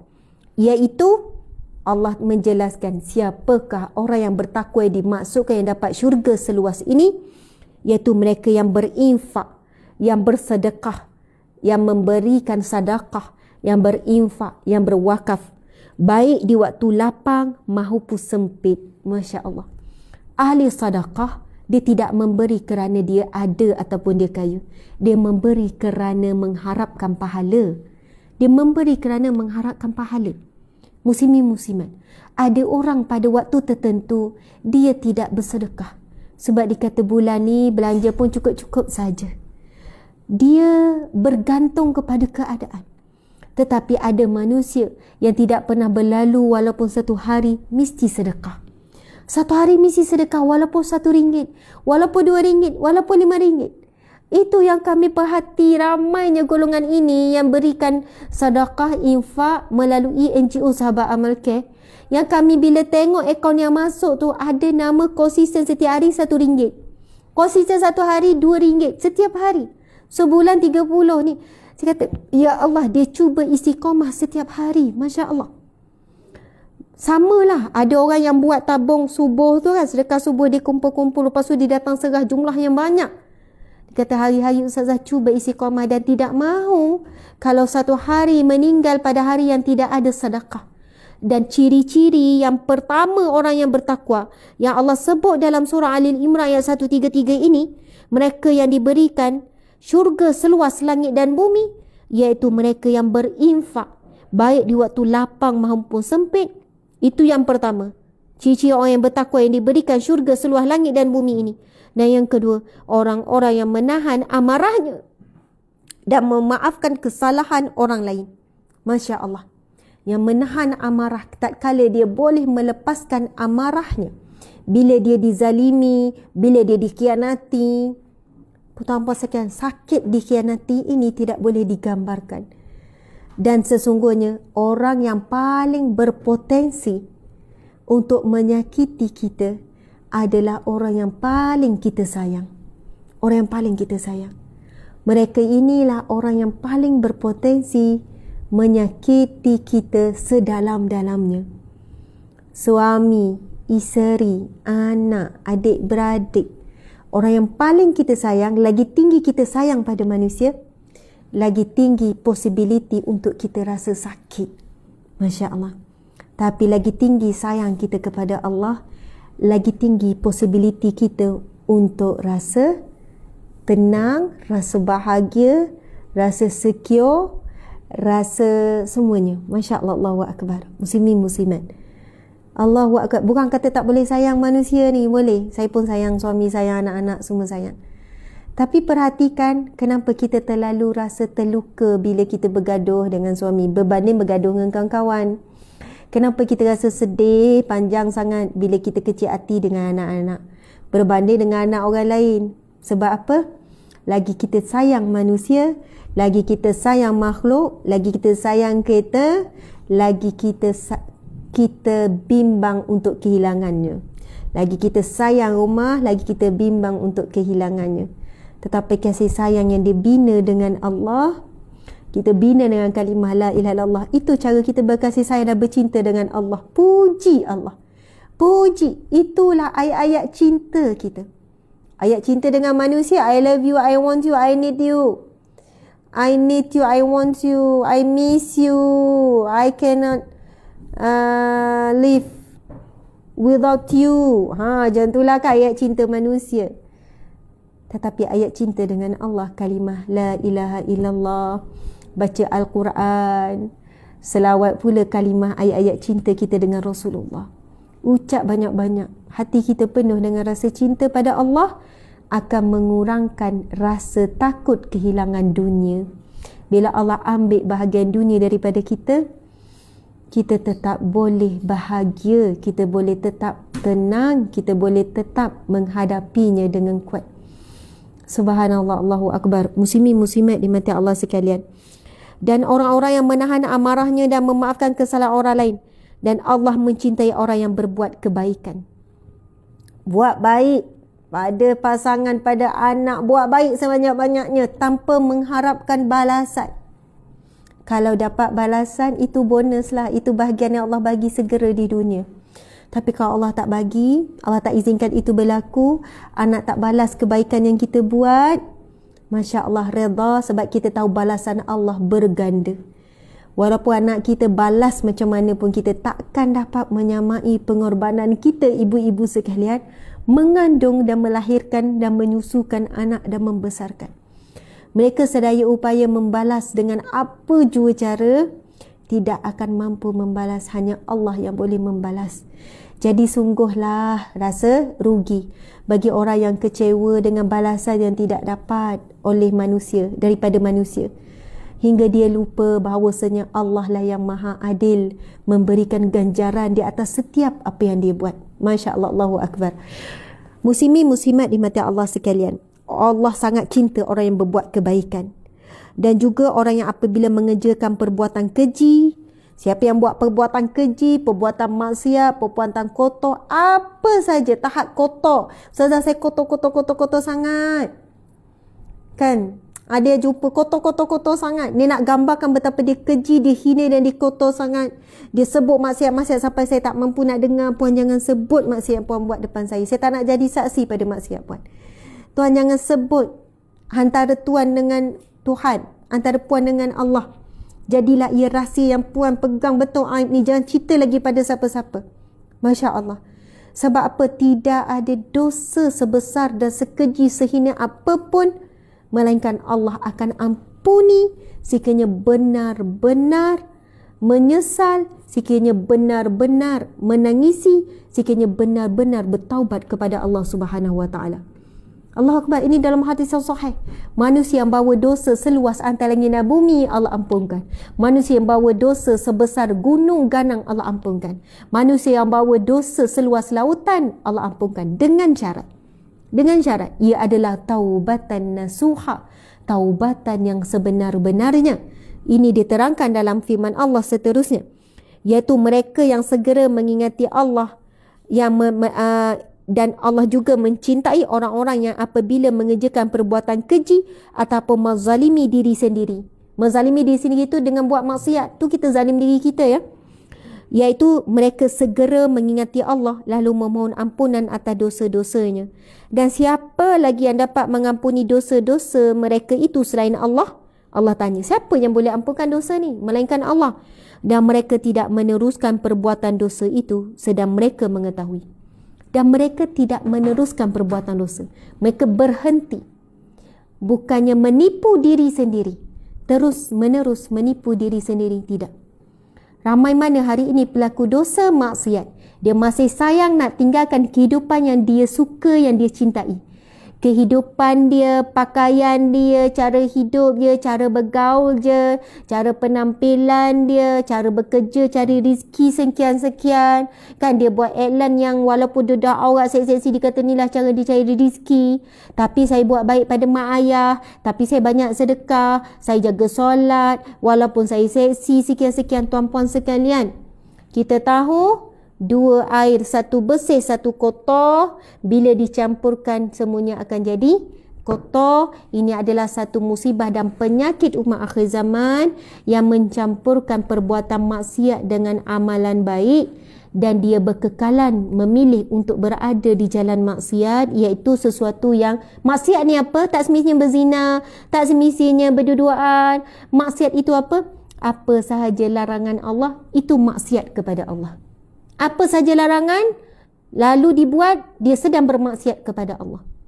Sebab itu Allah Subhanahu Wa Taala berfirman dalam ayat ini, dan mereka tidak meneruskan perbuatan dosa itu sedang mereka mengetahui mereka itu balasannya ialah ampunan daripada Rabb mereka dan syurga yang di dalamnya mengalir sungai-sungai sedang mereka kekal di dalamnya, dan itulah sebaik-baik pahala orang-orang yang beramal. Muslimin muslimat, mustahil dalam satu hati ada dua cinta. Cinta kepada Allah dan cinta kepada selain daripada Allah. Memang kita ada cinta kepada manusia semua, tetapi semua kerana Allah, ada kaitan dengan Allah. Muslimin muslimat dimati Allah sekalian, tidak boleh duduk dalam satu hati cinta kepada pahala dan waktu yang sama cinta kepada dosa. Tak boleh. Mesti kena berpindah daripada kerana kita cintakan pahala, cintakan jalan-jalan hijrah, jalan kebaikan, cintakan syurga, maka kita akan membuang cinta terhadap maksiat, membuang cinta kepada jalan-jalan menuju ke neraka. Itulah bukti cinta yang sejati, cinta yang tulus, cinta yang murni, cinta yang ikhlas. Subhanallah, Allahu Akbar. Muslimin muslimat di mata Allah sekalian, berusahalah kita berhenti menipu diri sendiri. Belajarlah untuk tinggalkan kehidupan yang dibelenggu dengan dosa dan maksiat. Kehidupan yang memang menggembirakan, meringankan dan menyeronokkan. Tetapi hati nurani kita tidak boleh menipu. Hakikat sebenarnya kita tidak tenang. Hakikat sebenarnya seolahnya ada perkara yang belum selesai. Kita masih belum merasai kemanisan dalam solat, kemanisan dalam zikrullah, selagi mana hati kita masih lagi redha dengan maksiat yang kita lakukan. Na'udzubillahi min zalik. Berusahalah insya-Allah. Alhamdulillah muslimin muslimat, esok kita akan sambung kuliah Riyadhus Shalihin kita ini dengan membacakan hadis yang ke-26, hadis yang ke-62. Minta maaf, hadis yang ke-62. Insya-Allah. Alhamdulillah muslimin muslimat, terima kasih sangat. Tetapi ada yang menuntut doa tu, saya akan pergi ke whiteboard. Ini doa yang Nabi SAW minta kita amalkan dan baca sebelum bagi salam untuk selamat daripada fitnah dajjal, fitnah kehidupan dan fitnah kematian, fitnah kubur, azab kubur dan juga fitnah api neraka. Komplit dalam doa ni semua fitnah, sebesar-besar fitnah. Ada 5 fitnah. Sebesar-besar fitnah. 5 apa dia? Fitnah azab kubur, fitnah azab api neraka, fitnah dajjal, fitnah hidup. Kehidupan ni banyak fitnah, banyak ujian maksudnya. Dan juga fitnah kematian, kematian su'ul khatimah, kematian yang buruk, kematian yang tidak boleh ucap kalimah syahadah dan sebagainya. Jadi 5 inilah ujian ataupun fitnah yang paling berat, yang jika kita dapat pertolongan Allah, kitalah orang yang paling beruntung. Untuk dapat pertolongan Allah, wajib meminta. Wajib meminta. Bagaimana? Doa. Kita nak pertolongan Allah tapi malas berdoa, bagaimana kita nak dapat? Sebab itu nak mohon perlindungan bukan minta auzubillahi minasyaitanirrajim. Mohon perlindungan ya Allah daripada syaitan yang direjam. Okey, insya-Allah. Kita tengok ya muslimin muslimat.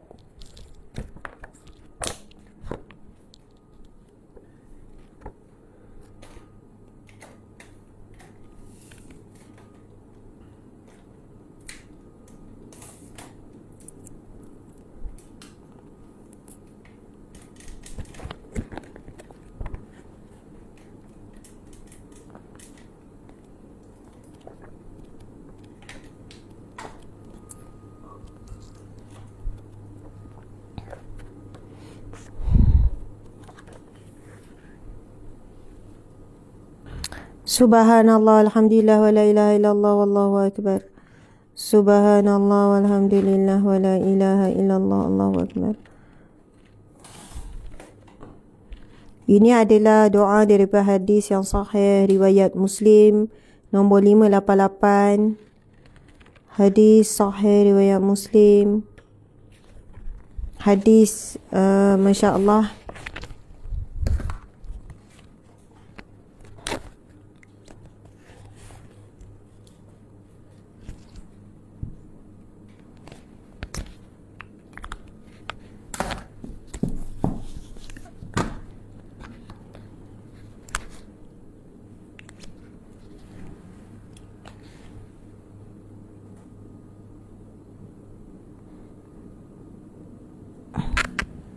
Bismillahirrahmanirrahim.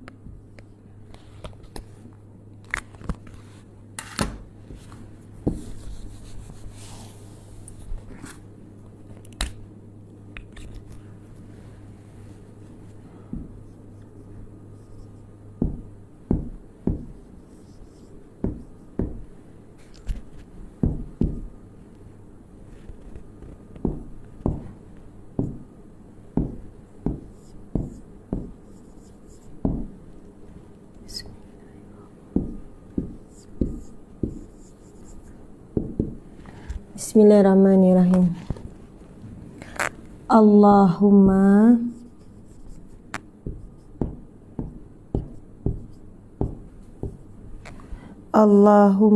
inni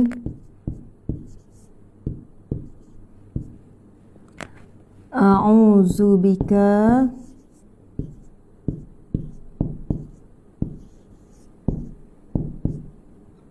Ini Nabi ajarkan doa ni muslimin muslimat. Allahumma inni a'udzubika min azabi jahannam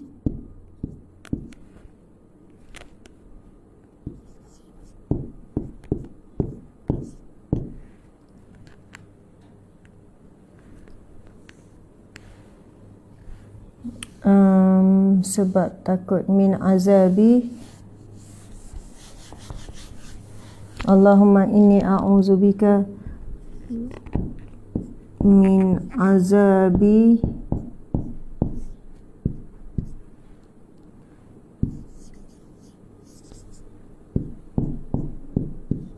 jahannam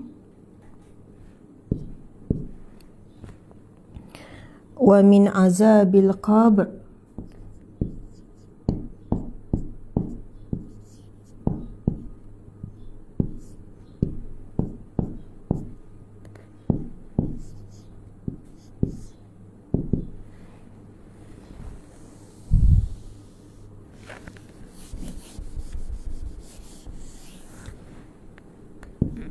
Nanti saya ni mungkin ada ustazah tepi sikit, ustazah tak nampak, nanti saya akan ke tepi.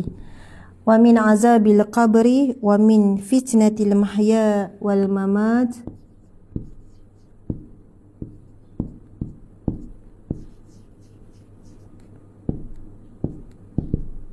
Mungkin lah ya ustazah, saya dah hafal tapi lain sikit lah ya.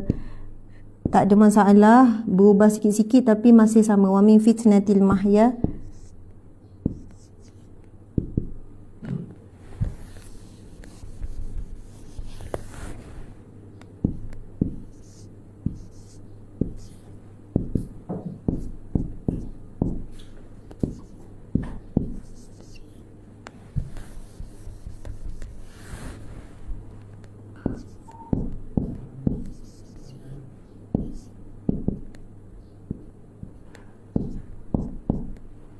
Wal mamati wa min syarri fitnatil masihid dajjal.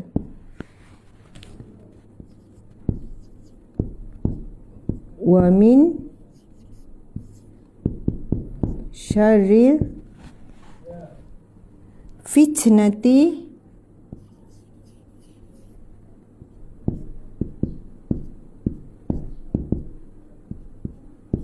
wa min syarri fitnatil al-masihid dajjal.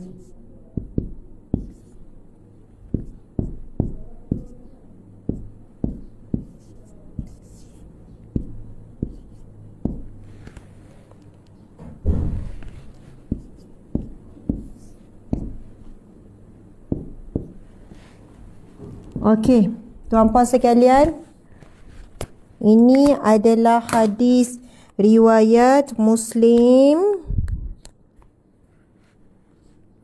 Hadis riwayat Muslim. Hadis sahih riwayat Muslim.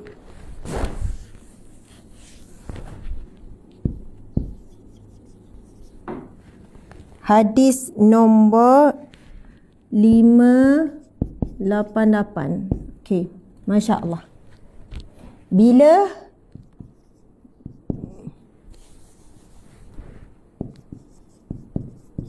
Bila waktu beramal. Tulisan ustazah pun. Okey. Bila ni, ini berdasarkan hadis Nabi SAW, iaitu selepas bacaan tasyahud akhir ataupun kita panggil tahiyat akhir. Tahiyat akhir.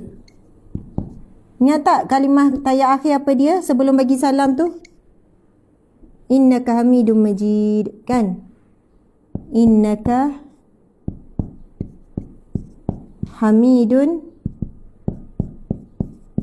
Majid.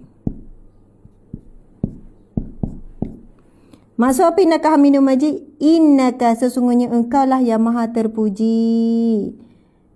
Majid, nama Allah yang Majid. Boleh tak Ustaz tolong tengok? Terlupalah nama maksud Majid. Ni Asma'ul Husna. Ya, Hamid terpuji, Majid lupalah pula. Ada nama Allah yang Majid. Innaka Hamidum Majid, sesungguhnya engkau lah ya Allah yang maha terpuji. Dah baca ni, jangan bagi salam lagi. Jangan bagi salam lagi muslimin muslimat. Innaka Hamidum Majid, engkaulah ya Allah, sesungguhnya engkaulah ya Allah yang maha terpuji dan yang maha mulia. Majid, mulia. Jangan bagi salam lagi Assalamualaikum warahmatullahi. Jangan masa tu baca doa ni. Subhanallah, ini adalah doa yang menjadi amalan Nabi SAW. Dan ini adalah doa yang Nabi ajarkan sebelum kamu memberi salam. Selepas baca tahiyat, Nabi kata bacalah doa ini. Sebab tu kita sebut Nabi SAW bukan hanya memberikan kepada kita khabar-khabar, tanda-tanda kiamat, tanda-tanda akhir zaman dan sebagainya. Tetapi Nabi juga memberikan kepada kita bagaimana untuk menghadapinya. Bagaimana kita nak hadapi? Dengan pertolongan Allah. Bagaimana nak dapat pertolongan Allah? Mesti meminta dan bermohon. Bagaimana nak meminta bermohon? Inilah dia. Nabi SAW mengajar kita doa, Allahumma ya Allah, inni a'udzubika, sesungguhnya daku mohon,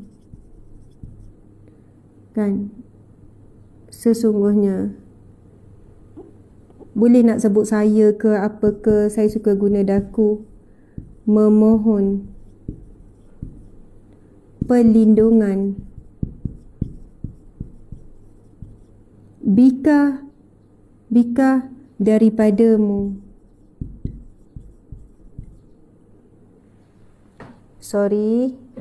Kita buat macam ni lah. Bika denganmu. Aku memohon perlindungan denganmu ya Allah. Min azabi jahannam, daripada, mohon perlindungan dengan Allah daripada apa? Daripada azab api neraka. Wa min, dan daripada azab kubur.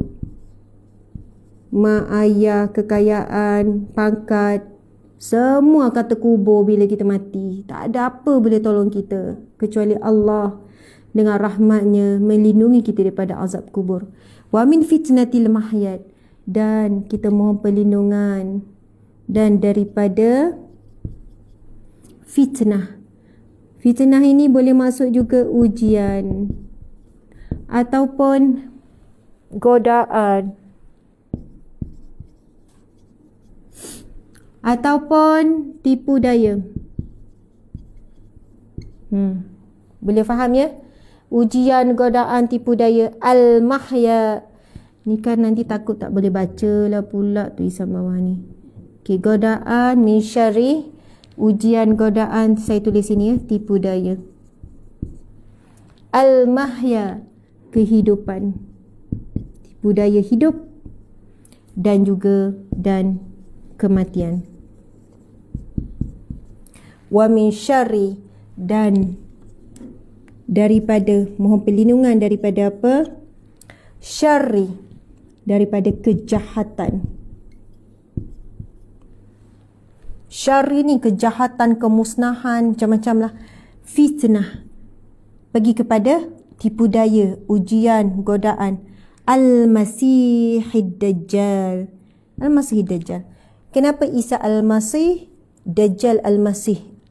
Maksudnya di sini adalah kerana Ad-Dajjal nanti keluar juga, dia mengaku dialah yang suci, dialah yang bawa kebenaran, dialah yang bawa panji-panji kemenangan, supaya manusia ini keliru. Mana satu Al-Masih Isa Al-Masih, mana satu Dajjal Al-Masih. Dan ramai manusia kerana sangat sayang untuk tinggalkan dunia dan sangat mencintai dunia akan menjadi pengikut besar Dajjal, sebab Dajjal membawakan kebahagiaan yang jelas di hadapan mata melalui sihirnya dan sebagainya. Masya Allah. Muslimin muslimat dimati Allah sekalian, insya-Allah kita akan jadikan doa ini. A'udzubillahi minasyaitanirrajim. Allahumma inni a'udzubika min azabi jahannam wa min azabil qabr wa min fitnatil mahya wal mamat wa min syarri fitnatil masihil dajjal. Subhanallah. Kita akan baca setiap kali duduk tahiyat akhir tu. Kita dah mula nanti nak solat duha ke solat ni. Ustazah, kalau saya lupa, saya tak ingat Ustazah. Lepas tu kat tempat solat saya tampal kat dinding. Bila dah nak bagi salam tu, saya tengok. Boleh tak? Boleh. Boleh. Maksudnya dia ada tempat solat, dia tampal siap-siap. Lepas tu kan, bila tahiyat tu, dia baru tengah nak hafal ni kan, tapi nak teguh beramal. Lepas tu tampal lah dekat dinding. Masa solat tu tengok. Boleh tuan-puan sekian. Dibenarkan. Masya Allah. Dalam proses. Masya Allah. Ustazah, saya dah cuba hafal dah seminggu. Tak ingat-ingat juga. Belik sampai tak sudah semayang saya nanti. Boleh tak saya baca dalam bahasa Melayu? Doa tu, ya Allah, aku mau perlindungan daripada. Boleh. Tetapi dalam hati. Dalam hati. Ustazah, sama ke bahasa Melayu dalam hati dengan baca? Sudah tentu tidak sama. Barakah membaca doa sebagaimana lafaz Nabi SAW ada keberkatan yang berbeza. Jadi usahalah untuk hafal. Siapa yang berusaha dia akan berjaya. Di mana ada kemauan di situ di jalan. Macam-macam lah ya. Kalau tak dipecahkan buyung takkan dapat sagu. Macam-macam lah ayat tu nak bagi semangat. Memang boleh tuan-puan sekalian. Tulis, tampal lah dekat mana-mana penjuru rumah. Kat dapur tampal situ dampal. Suami tanya dah kenapa ni banyak tampal ni. Bang, ini doa daripada 5 fitnah. Cuba tengok 5 fitnah. Yang pertama apa? Azab api neraka. Yang kedua azab kubur. Yang ketiga fitnah hidup. Yang keempat fitnah mati. Yang kelima fitnah dajjal. Masya Allah. Lepas tu minta sisi keluarga semua hafal. Lepas tu tasmih, insya-Allah. Mudah-mudahan kita semua dilindungi oleh Allah Subhanahu Wa Taala daripada 5 fitnah yang boleh menghancurkan manusia sehancur-hancurnya, yang boleh menyebabkan manusia terpesong daripada jalan kebenaran. Insya-Allah. Mudah-mudahan Allah Subhanahu Wa Taala mengurniakan kita kemampuan untuk menghafal, beramal, istiqamah dengannya, insya-Allah. Mohon maaf salah dan silap. Terima kasih kepada semua.